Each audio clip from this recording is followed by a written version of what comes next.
Maintenant, on passe aux procédures.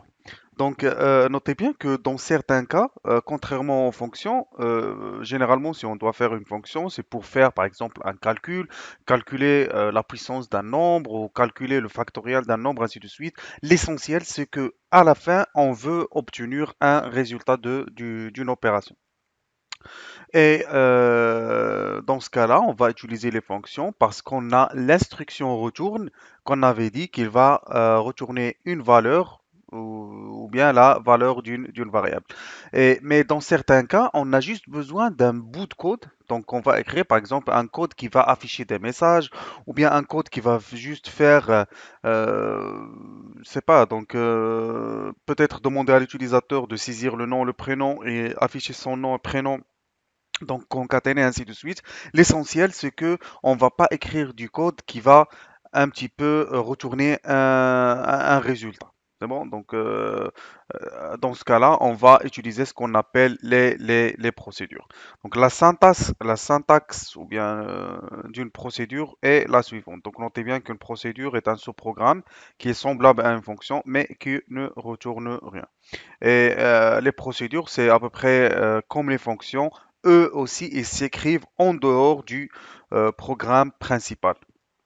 Donc, pour pouvoir écrire une procédure, donc on commence toujours par le mot-clé procédure, et par la suite, on a nom procédure. Donc, ce nom-là, ou bien l'identificateur de procédure, il suit les mêmes règles qu'on avait vues pour les identificateurs. Par la suite, on ouvre les parenthèses et on indique les paramètres dont on aura besoin. Donc, si on n'a pas besoin d'aucun paramètre, donc on va juste ouvrir et fermer les parenthèses. Si on a besoin d'un ou deux paramètres, on va les mettre comme on avait fait pour les fonctions. Et notez bien que ici, on ne spécifie pas le type de la procédure vu qu'on va rien retourner à la fin.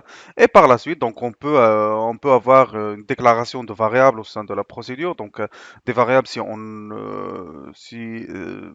des variables dont on aura besoin peut-être au niveau de la procédure. Et par la suite, les instructions qui seront exécutées ou bien le problème ou bien la liste des instructions pour que la procédure puisse résoudre le problème pour laquelle elle a été écrite. Et finalement, on a fin, fin, procédure.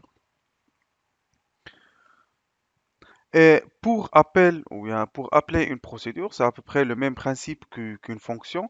Donc, on a par exemple, après avoir défini la procédure, donc on avait dit en dehors du programme principal, donc on peut définir la procédure.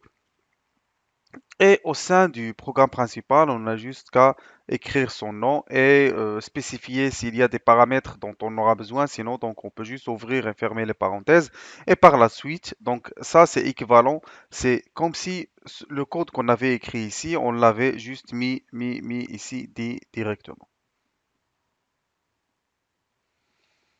Et puisque la procédure ne retourne rien, donc ça c'est normal qu'on peut pas l'affecter à une variable ou bien l'utiliser comme variable temporaire, puisque cette procédure-là n'a aucune valeur d'une variable ou bien d'un calcul.